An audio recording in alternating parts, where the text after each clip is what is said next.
మా ఇంట్లో బర్కత్ ఉండట్లేదండి, ఎన్ని డబ్బులు సంపాదించినా సరిపోవట్లేదు, భార్యాభర్తలు ఇద్దరూ కష్టపడుతున్నారు అయినా ఇంట్లో సంతోషం లేదు, సంపాదనలో బర్కత్ లేదండి, ఎప్పుడు ఏదో విధంగా అప్పులైపోతున్నాయి, ఏం చేయాలో అర్థం కావట్లేదని చాలామంది అంటూ ఉంటారు. అయితే మీ ఇంట్లో శుభాలు కావాలన్నా, మీ సంపాదనలో బర్కత్ కావాలన్నా, మీ ఇంట్లో సంతోషం ఉండాలన్నా ఒక విశ్వాసిగా చేయవలసినటువంటి పనులేంటి, చేయకూడని పనులేంటో ఇప్పుడు మనం తెలుసుకుందాం.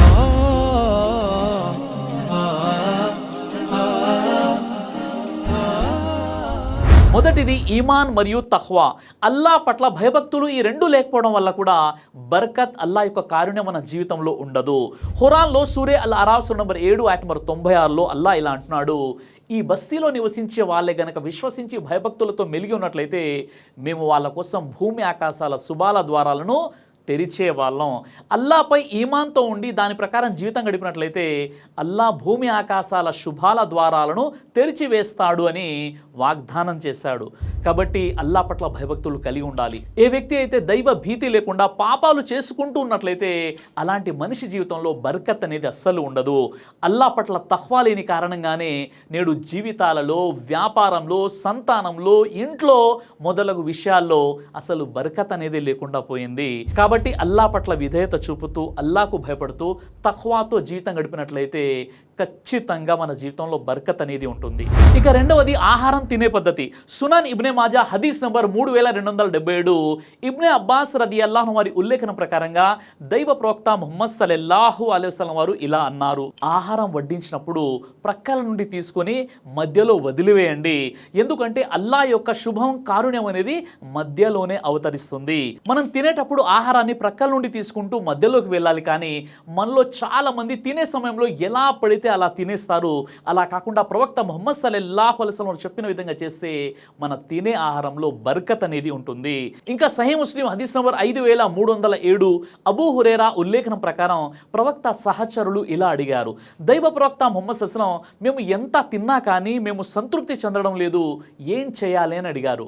ఆయన ఇలా అన్నారు, బహుశా మీరు విడివిడిగా తింటున్నారు కావచ్చు. వారు అవును అని జవాబిచ్చారు. అప్పుడు ప్రవక్త ఇలా అన్నారు, మీరు మీ భోజన వద్ద కలిసి సమావేశమై అల్లా పేరును స్మరిస్తూ అందరూ ఒక చోట కలిసి కూర్చొని తింటే మీకోసం దానిలో శుభం అంటే బర్కత్ ఉంటుంది అన్నారు. ఇక మూడవది సన్మార్గంపై లేకుండా ఉంటే కూడా బర్కత్ అనేది ఉండదు. అంటే ఒక వ్యక్తి రుజుమార్గంలో కాకుండా అపమార్గంలో ఉన్నట్లయితే అలాంటి వ్యక్తి యొక్క అన్నపానీయాల్లో దేవుడు బర్కత్, శుభాన్ని లేకుండా చేసేస్తాడు. ఖురాన్లోని సూరే అల్ జిన్ సూరా నంబర్ 72 ఆయత నంబర్ 16లో ఇంకా ఓ ప్రవక్త వారికి ఇలా చెప్పు, వీరు గనక సన్మార్గంపై నిలకడగా ఉంటే మేము వారికి పుష్కలంగా నీళ్లు త్రాగించి ఉండేవారం. ఈ ఆయత వెలుగులో వారు గనక అల్లాకు భయపడి ఉంటే వారికి పుష్కలంగా నీళ్లు లభించి ఉండేవంటున్నాడు. కాబట్టి అల్లాకు భయపడి ఉండడం వల్ల అల్లా ఉపాధిని ప్రసాదిస్తాడు. మనం సమాజంలోని కొంతమంది సన్మార్గంలో లేనటువంటి వారిని చూస్తూ ఉంటాం. వారికి చాలా డబ్బు ఉన్నప్పటికీ సంతోషం మాత్రం ఉండదు. మనం అనుకుంటాం వాళ్ళకు డబ్బు ఉంది అని, కానీ సంతోషం ఉండదు, బర్కత్ అనేది అసలే ఉండదు. ఇక నాలుగవది పాపాలు చేయడం వల్ల రిస్క్ అనేది తగ్గిపోతుంది.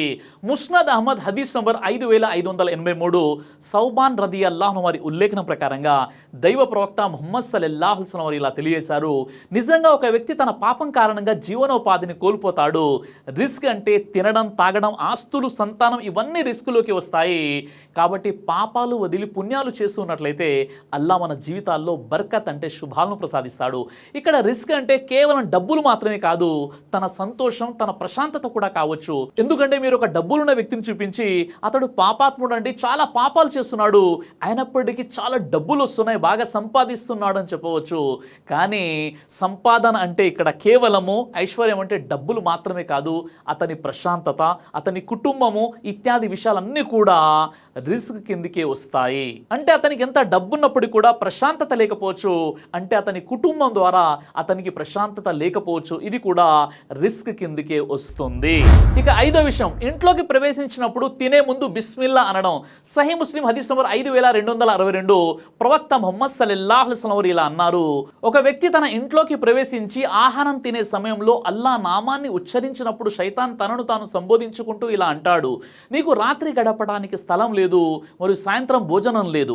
కానీ అతను అల్లా పేరును ఉచ్చరించకుండా లోపలికి ప్రవేశించినప్పుడు శైతాన్ ఇలా అంటాడు, మీరు రాత్రి రాత్రి గడపడానికి ఒక స్థలం దొరికింది. మరియు ఆహారం తినే సమయంలో అల్లా నామాన్ని ఉచ్చరించినప్పుడు శైతాన్ ఇలా అంటాడు, మీరు రాత్రి మరియు సాయంత్రం భోజనం గడపడానికి స్థలం దొరికింది అంటాడు.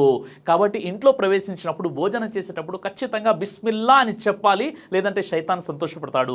సహీ ముస్లిం హదీస్ నంబర్ 5259 ప్రకారం సహాబాలు భోజనం చేసే సమయంలో ఒక చిన్న పాప పరిగెత్తుకుంటూ వచ్చి ఆహారంలో చేయి పెట్టింది.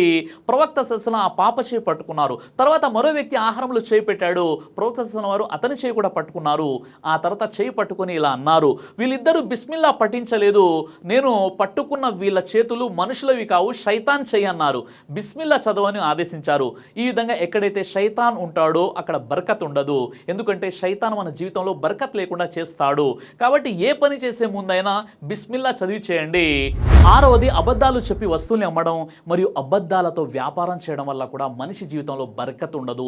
సహీహ్ అల్ బుఖారీ హదీస్ నంబర్ 2087 ప్రకారం వస్తువులను అమ్మేటప్పుడు ప్రమాణం చేయడం వల్ల వస్తువులు త్వరగా అమ్ముడుపోతాయి, కానీ ఆ ప్రమాణం చేయడం వల్ల బర్కత్ అంటే శుభాలు తొలగిపోతాయని ప్రవక్త ముహమ్మద్ సల్లల్లాహు అలైహి వసల్లం చెప్పినట్లు నేను స్వయంగా విన్నాను అని అబూ హురైరా రదియల్లాహు అన్హు వారు తెలిపారు. ఏదైనా వస్తువు అమ్మేటప్పుడు అమ్మకందారుడు చేసే ప్రమాణాల ద్వారా వస్తువు అయితే త్వరగా అమ్ముడుపోతుంది, కానీ అబద్ధాలు చెప్పి అమ్మినట్లయితే అందులోని బర్కత్ అనేది లేకుండా పోతుంది. తుహ్ఫతుల్ ముస్లిం షరా సహీ ముస్లిం 5/184 ప్రకారం అమ్మకాలు చేసేటప్పుడు అనవసరంగా ఒట్టు వేయడం అనేది నిషిద్ధం. ఎందుకంటే ఏ వ్యక్తి అయితే ఒట్టు వేయడం అలవాటుగా చేసుకుంటాడో అతని హృదయం నుండి అల్లా యొక్క భయం మరియు భక్తి వెళ్ళిపోతుంది. దాంతో అతను ప్రజలను మోసపూరిత అబద్ధపు మాటలు చెప్పి ఒట్టు వేస్తాడు. దాని ద్వారా అతని వస్తువులైతే అమ్మకం అవుతుంది, కానీ అందులో శుభం అంటే బర్కత్ అనేదే ఉండదు. కాబట్టి అబద్ధాలు చెప్పి వస్తువులు అమ్మకాలు చేయడమైనా వ్యాపారాలు చేయడం కానీ ఇస్లాంలో హరాం. కాబట్టి ఇలాంటి పనులకు మనం దూరంగా ఉండాలి. అలాగే వ్యాపార లావాదేవీలలో అబద్ధం చెప్పడం, మోసం చేయడం ద్వారా మన వ్యాపారంలో బర్కత్ అనేది లేకుండా పోతుంది. సహీహ్ అల్ బుఖారీ హదీస్ నంబర్ 2110 ప్రవక్త ముహమ్మద్ సల్లల్లాహు అలైహి వసల్లం వారు ఇలా అన్నారు, కొనుగోలుదారునికి అమ్మకందారునికి ఒకరికి ఒకరు వేరయ్యే వరకు వస్తువు తీసుకోవాలా వద్దా, వస్తువు ఇవ్వాలా వద్దా అనే దానిపై హక్కు కలిగి ఉంటారు. అప్పుడు వారిద్దరూ సత్యవంతులై ప్రతిదీ స్పష్టంగా వివరిస్తే వారి లావాదేవీలలో అల్లా యొక్క బర్కత్ శుభం అనేది ఉంటుంది. కానీ వారు ఏదైనా విషయం దాచిపెడితే లేదా అబద్ధం చెబితే వారి లావాదేవీల నుండి వచ్చే బర్కత్ శుభాలు వేయబడతాయి. చాలా మంది వ్యాపారులు నేడు బర్కత్ లేకుండా ఇబ్బందులు ఎదుర్కోవడానికి కారణం ఏంటంటే వాళ్ళు అబద్ధాలు చెప్పి వాళ్ళ వ్యాపారాన్ని వాళ్ళే నాశనం చేసుకుంటున్నారు. ఇక 7వది వడ్డీ వ్యాపారం చేయడం. దీనివల్ల అల్లా యొక్క బర్కత్ మన ఇళ్లలో ఉండదు. సూరే రూమ్ సూర నంబర్ 30 ఆయత నంబర్ 39 మీరు వడ్డీ ఇచ్చి అది మనుషుల సంపదలో పెరగాలని ఆశతో ఉంటారు, కానీ అది అల్లా వద్ద పెరగదు.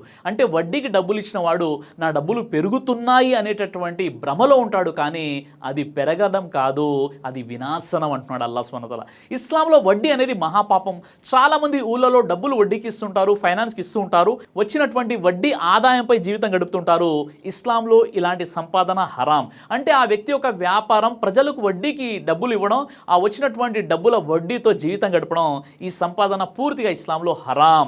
ఈ విధంగా వడ్డీ సొమ్ముతో జీవితం గడిపే వారి జీవితాల్లో బరకత్ అనేది ఉండదు. పైగా ఇది చాలా పెద్ద పాపం. సూరే ఆల్ ఇమ్రాన్ సూర నంబర్ 3 ఆయత 130 ఓ విశ్వాసులారా, ఇబ్బడి ముబ్బడిగా పెరిగే ఈ వడ్డీని తినకండి, మరియు మీరు సాఫల్యం పొందటానికి అల్లా యందు భయభక్తులు కలిగి ఉండండి. వడ్డీకి ఇచ్చి వచ్చిన మిత్తి డబ్బులతో తినకండి అని అల్లాహ్ సుబ్హానహు వ తఆలా ఖురాన్లో అంటున్నాడు. అలాంటి వారు నరకవాసులని కూడా ఖురాన్లో ఉంది. సూరా అల్ బఖరా సూర నంబర్ 2 ఆయత 275లో అల్లా ఇలా అంటున్నాడు, వడ్డీ సొమ్ము తినేవారు శైతాను పట్టడం వల్ల ఉన్మాది అయిన వారి లాగానే నిలబడతారు. వారికి దుర్గతి పట్టడానికి కారణం వ్యాపారం కూడా వడ్డీ లాంటిదే కదా అని వారు అనటమే. వాస్తవానికి అల్లా వ్యాపారాన్ని ధర్మసమ్మతం చేసి వడ్డీని నిషేధించాడు. కనుక ఎవరు తన ప్రభు వద్ద నుంచి వచ్చిన హితబోధను విని వడ్డీని మానుకున్నాడు, అతను గతంలో పుచ్చుకున్నదేదో పుచ్చుకున్నాడు, అతని వ్యవహారం దైవాధీనం. ఇక మీదట కూడా దీనికి పాల్పడిన వారే నరకవాసులు, వారు కలకాలం అందులోనే పడి ఉంటారు. కాబట్టి ఇస్లాంలో వడ్డీ అనేది మహాపాపం. ఈ వడ్డీ వ్యాపారం చేసే వారి జీవితంలో కూడా బరకత్ అనేది ఉండదు. 8 కొలతలు తూనికల్లో తగ్గించి ఇవ్వడం. సునన్ ఇబ్నే మాజా హదీస్ నంబర్ 4019 అబ్దుల్లా ఇబ్నే ఉమర్ రదియల్లాహు అన్హు వారి ఉల్లేఖనం ప్రకారం ప్రవక్త సల్లల్లాహు అలైహి వసల్లం ఆ వైపు తిరిగి ఇలా అన్నారు, ఓ వలసదారుల సమాజమా, 5 విషయాలు ఉన్నాయి మరియు మీరు వాటిలో చేరకుండా ఉండడానికి నేను అల్లాను శరణు కోరుతున్నాను. ఆ 5 విషయాల్లో మొదటిది, ఒక జాతి బహిరంగ వ్యభిచారానికి అంటే జినా అశ్లీల పనులకు పాల్పడినప్పుడు వారికంటే ముందు వారికి తెలియని ప్లేగు వంటి వ్యాధులు వారిలో ప్రబలుతాయి. ఇక రెండవది ఏంటంటే, ప్రజలు తూనికల్లో కొలతలో మోసాలకు పాల్పడినప్పుడు ఆ జాతి ప్రజలు కరువు, ఆర్థిక ఇబ్బందులు మరియు వారి పాలకుల అతిక్రమణలకు గురవుతారు. అవుతారు. ఇక మూడవది, ప్రజలు వారి సంపదపై జకాత్ చెల్లించినప్పుడు అల్లా ఆకాశం నుండి వర్షాన్ని ఆపుతాడు. ఒకవేళ భూమిపై పశువులు లేకపోతే ఆకాశం నుండి ఒక్క నీటి చుక్క కూడా పడదు. నాలుగవది, ప్రజలు అల్లా మరియు అతని ప్రవక్తతో చేసిన ఒడంబడికను, వాగ్దానాన్ని ఉల్లంఘించినప్పుడు అల్లా వారిపై ప్రజల నుండి ఒక శత్రువును పంపుతాడు. వాళ్ళ దగ్గర ఏముందో అది అతడు లాగేసుకుంటాడు. ఐదవది, వారి పాలకులు అల్లా గ్రంథం ప్రకారం నిర్ణయాలు తీసుకున్నప్పుడు మరియు అల్లా ఇచ్చిన ఆజ్ఞలను వాటిని స్వీకరించినప్పుడు అల్లా వారి మధ్య విభజన మరియు విభేదాలను కలిగిస్తాడు. ఈ 5 విషయాల్లో మనం అల్లాకు భయపడుతూ జీవితం గడిపితే అల్లా శుభం మరియు బరకత్ అనేది మన జీవితాల్లో ప్రసాదిస్తాడు. ఇక 9, వ్యర్థమైన లేదా దెబ్బతిన్న మరియు పాడైన వస్తువులను దానం చేయడం వల్ల కూడా బరకత్ అనేది ఉండదు. దానం చేసేది ఏదైనా నాణ్యంగా ఉండేలా చూసుకోవాలి. వైల్ బిన్ హుజర్ రదియల్లాహు అన్హు వారు ఇలా అంటున్నారు, ప్రవక్త సల్లల్లాహు అలైహి వసల్లం జకాత్ వసూలు చేయడానికి ఒక వ్యక్తిని పంపారు. అతను ఒక వ్యక్తి దగ్గరకు వెళ్ళాడు. అతను అతనికి ఇటీవల పాలు విడిచిన ఒక బలహీన ఒంటె ఇచ్చాడు. ప్రవక్త సల్లల్లాహు అలైహి వసల్లం ఇలా అన్నారు, మేము అల్లా తరపున మరియు ఆయన ప్రవక్త తరపున జకాత్ దానాలు వసూలు చేసే వ్యక్తిని పంపాము. ఆ ఫలానా వ్యక్తి అతనికి బలహీనమైన పాలు విడిచిన ఒంటె బిడ్డనిచ్చాడు. ఓ అల్లా, అతనిని మరియు అతని ఒంటెలపై బరక శుభం ప్రసాదించకు, అనుగ్రహించకు. ఆ వ్యక్తికి ఈ విషయం తెలిసినప్పుడు అతను ఒక మంచి ఆడ ఒంటెను తీసుకొచ్చి ఇలా అన్నాడు, నేను సర్వశక్తివంతుడైన అల్లా వైపు పశ్చాత్తాపపడుతున్నాను మరియు అల్లా యొక్క ప్రవక్తకు నా విధేయతను తెలియజేస్తున్నాను అన్నాడు. అప్పుడు ప్రవక్త సల్లల్లాహు వారు, ఓ అల్లా, అతనిని మరియు అతని ఒంటెలను ఆశీర్వదించు అని దువా చేశారు. కాబట్టి దైవ మార్గంలో మనం ఏదైనా దానం చేసేటప్పుడు లేదా పేదలకు ఏదైనా ఇస్తున్నప్పుడు మంచిదే ఇవ్వాలి. అలా కాకుండా అందులో పిసినారితనం వహించినట్లయితే మన జీవితంలో బరకత్ అనేది ఉండదు. ఇక 10వది, అతిగా ఆశపడడం ద్వారా బరకత్ని కోల్పోతాము. సహీహ్ బుఖారీ హదీస్ నంబర్ 1472, హకీం బిన్ హిజామ్ రదియల్లాహు అన్హు వారు ఇలా అన్నారు, నేను అల్లా యొక్క ప్రవక్తను ఒకటి అడిగాను, ఆయన దానిని ఇచ్చారు. నేను మళ్ళీ అడిగాను, ప్రవక్త మళ్ళీ ఇచ్చారు. నేను మళ్ళీ అడిగాను, ప్రవక్త మళ్ళీ ఇచ్చారు. ఆ తర్వాత ప్రవక్త ఇలా అన్నారు, ఓ హకీం, ఈ సంపద మధురమైన తాజా పండు లాంటిది. ఎవరైతే దానిని ఉదార హృదయంతో తీసుకుంటారో అతని సంపద వృద్ధి అవుతుంది, అందులో బరకత్ ఉంటుంది. మరియు ఎవరైతే దురాశతో తీసుకుంటారో అతని సంపదలో ఎటువంటి బరకత్ అంటే శుభం ఉండదు. అతని పరిస్థితి తిన్నా కానీ తృప్తి చెందని వ్యక్తి స్థితిలాగా ఉంటుంది. గుర్తుంచుకోండి, పై చేయి కింది చేయి కంటే మేలైనది, ఇచ్చే చేయి తీసుకునే చేయి కంటే మేలైనది. కాబట్టి మనం కూడా అతిగా ఆశపడకూడదు. ఇచ్చేవాడు ఉదార స్వభావి కాబట్టి ఏదైనా అడిగేద్దామని హద్దు పద్దు లేకుండా అడగకూడదు. ఇక 11వది, మన జీవితంలో బరకత్ ఉండాలి అంటే బంధుత్వాలు కలిపి ఉంచాలి.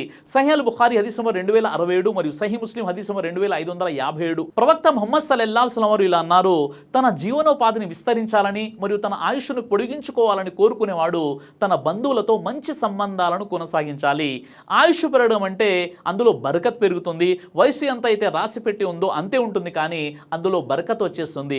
బంధుత్వాలు కల్పించడం ద్వారా అంటే తక్కువ సమయంలో ఎక్కువ పనులు చేయవచ్చు. ఏ వ్యక్తి అయితే తన వ్యాపారంలో బరకత్ కోరుకుంటాడో, తన ఆయుష్ పెరగాలని కోరుకుంటాడో, అతను చేయాల్సిన పని ఏంటంటే బంధుత్వ సంబంధాలను కలిపి ఉంచాలి. ఇక 12వది, పెద్దలను గౌరవించడం. పెద్దల్ని గౌరవించకపోవడం వల్ల ఒక వ్యక్తి జీవితంలో బరకత్ అనేది ఉండదు. సిల్సిలా హదీసే సహీహా హదీస్ నంబర్ 2729 ప్రకారం పెద్దలను గౌరవించాలి, తద్వారా అల్లా మనిషి జీవితంలో బరకత్ ఇస్తాడని ఉంది. తల్లిదండ్రుల సేవ, దాదా దాది, ఖాలా, నానీలతో మంచిగా ఉండాలి, వాళ్ళకు సేవ చేయాలి, తద్వారా అల్లా మనకు బరకత్ని ప్రసాదిస్తాడు. అంటే ఇంట్లో ఉండే పెద్దవాళ్ళని గౌరవించాలి. వారికి ఎవరు లేనట్లయితే వారి బాధ్యతలను స్వతహాగా మనం స్వీకరించాలి, వారికి సేవ చేసుకోవాలి. అలా చేస్తే అల్లా మన జీవితంలో బరకత్ని ప్రసాదిస్తాడు. ఇక 13వది, ఇంట్లో నమాజ్ చదవడం వల్ల కూడా బరకత్ ఉంటుంది. సహీహ్ ముస్లిం హదీస్ నంబర్ 777 ప్రకారం ప్రవక్త ముహమ్మద్ సల్లల్లాహు అలైహి వసల్లం వారు తెలియజేశారు, ఇండ్లను సమాధులుగా, ఖబరస్థాన్లుగా మార్చకండి, ఇంట్లో నమాజ్ చదవండి. అయితే ఇక్కడ గుర్తుంచుకోవాల్సిన విషయం ఏంటంటే ఫర్జ్ నమాజులు కేవలం మసీదులో మాత్రమే చేయాలి. ఒకవేళ మసీదులో మనం మిస్ అయినట్లయితే ఎప్పుడైనా ఇంట్లో కూడా చేసుకోవచ్చు. కానీ ఫరజ్ నమాజులు అనేవి మసీదులో చేసే ప్రయత్నం మాత్రమే చేయాలి. నఫీల్ నమాజులు, సున్నత్ నమాజులు ఇంట్లో చదువుతూ ఉండాలి. తద్వారా అల్లాహ్ సుబ్హానహు వ తఆలా మనకు బరకత్ ప్రసాదిస్తాడు. ఇక 14వ విషయం, ఇంట్లో సూరే బఖరా పఠించడం ద్వారా కూడా మన జీవితంలో బరకత్ అనేది అల్లాహ్ ప్రసాదిస్తాడు. సహీహ్ ముస్లిం హదీస్ నంబర్ 780, ప్రవక్త ముహమ్మద్ సల్లల్లాహు అలైహి వసల్లం వారు తెలియజేశారు, ఏ ఇంట్లో అయితే సూరే బఖరా పఠించబడుతుందో ఆ ఇంట్లో నుండి శైతాన్లు పారిపోతారు. మీ ఇంట్లో శైతానులు గనక పారిపోయినట్లయితే ఖచ్చితంగా మీ ఇంట్లో బరకత్ అనేది ఉంటుంది. కాబట్టి శైతాన్లు పారిపోవాలంటే సూరే బహరాను మన ఇంట్లో మనం చదువుతూ ఉండాలి. కాబట్టి వీలైనంత ఎక్కువగా ఇంట్లో ఖురాన్ పారాయణం చేయండి. మీకు పారాయణం చేయడం కష్టమైతే నేర్చుకునేంతలోపు మీ ఫోన్ ద్వారా కానీ లేదా బ్లూటూత్ స్పీకర్స్ ద్వారా అయినా కానీ సూరే బహరా ఇంట్లో ప్లే చేయండి. ఇక 15 హలాల్ సంపాదన ద్వారా మనిషి జీవితంలో బరకత్ అనేది ఉంటుంది. మన సంపాదన హలాల్ ఉండేటట్లు చూసుకోవాలి. సహీ ముస్లిం హదీస్ నంబర్ 1015 ప్రవక్త ముహమ్మద్ సల్లల్లాహు అలైహి వసల్లం వారు తెలియజేశారు, ఎవరైతే హరాం సంపాదన సంపాదిస్తారో అలాంటి వారి ప్రార్థనను అల్లాహ్ సుబ్హానహు వ తఆలా స్వీకరించడు. అల్లాహ్ యొక్క కారుణ్యం మరియు బరకత్ ఉండాలి అంటే మన యొక్క సంపాదన హలాల్ సంపాదన ఉండాలి. ప్రవక్త వారు తెలియజేశారు, మనిషి పరిస్థితి చాలా విచిత్రమైనటువంటిది. అతను తినేది హరాం, తాగేది హరాం, తొడిగేది హరాం, కానీ అతడు తన 2 చేతులు పైకెత్తి ప్రార్థన చేస్తుంటాడు. అతని ప్రార్థన ఎలా స్వీకరించబడుతుంది అని చెప్పారు. కాబట్టి మన ప్రార్థన స్వీకరించబడాలంటే హలాల్ సంపాదన ఉండేలా చూసుకోవాలి. ఇక 16 విషయం, ఇంట్లో ఎక్కువగా అల్లాహ్ యొక్క నామస్మరణ మరియు ఇస్తిగ్ఫార్ చదవడం వల్ల ఇంట్లో బరకత్ అనేది వస్తుంది. సూరే నూహ్ సూర నంబర్ 71 ఆయత నంబర్ 10, 11, 12 మీ ప్రభువును క్షమాపణకై వేడుకోండి, నిశ్చయంగా ఆయన ఎంతో క్షమాశీలుడు.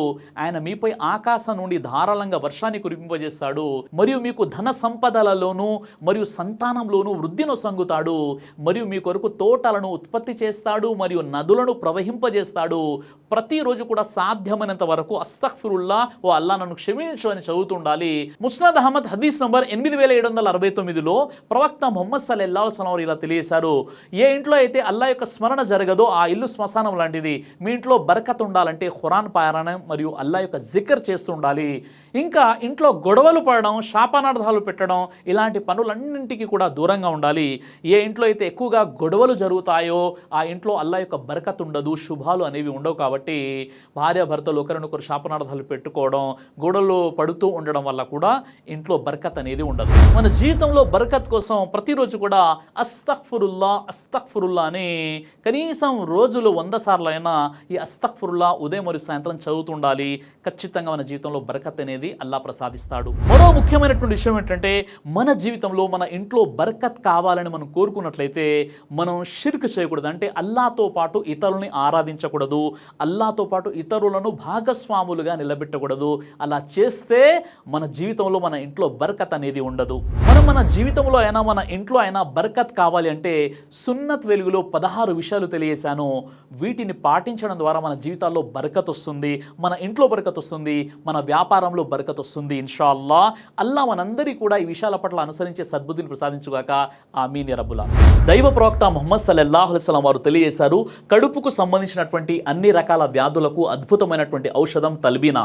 ఇది దైవ ప్రవక్త వారి సున్నత్. మంచి ఆహారం, ఇమ్యూనిటీ బూస్టర్, ఇందులో షిఫా ఉంది. ఇది మంచి ఔషధంగా కూడా పనిచేస్తుంది. కాబట్టి పిల్లలు అయినా పెద్దలు అయినా ఎవరైనా దీనిని ఉపయోగించవచ్చు. అలాగే ఖురాన్లో దైవం తెలియజేశాడు, తేనెలో మీకు స్వస్థత ఉంది అని. కాబట్టి స్వచ్ఛమైనటువంటి ఫారెస్ట్ హనీ కోసం మీరు సంప్రదించండి. అలాగే పురుషుల కోసం ప్రత్యేకంగా తయారు చేయబడినటువంటి షాహీ హల్వా, ఇది లైంగిక సమస్యలను దూరం చేసి శృంగార సామర్థ్యాన్ని పెంచుతుంది, మీ దాంపత్య జీవితంలో మంచి అనుభూతినిస్తుంది. ఇందులో ఎలాంటి సైడ్ ఎఫెక్ట్స్ లేవు. ఇది కంప్లీట్గా హెర్బల్ ప్రొడక్ట్స్తో తయారు చేయబడినటువంటిది. కాబట్టి స్క్రీన్పై కనిపిస్తున్నటువంటి ఈ నెంబర్స్కి కాల్ చేసి మీరు ఇప్పుడే ఈ ప్రొడక్ట్స్ని ఆర్డర్ చేసుకోవచ్చు. కొరియర్ ఫెసిలిటీ కూడా ఉంది. ఆలస్యం ఎందుకు, వెంటనే ఆర్డర్ చేయండి.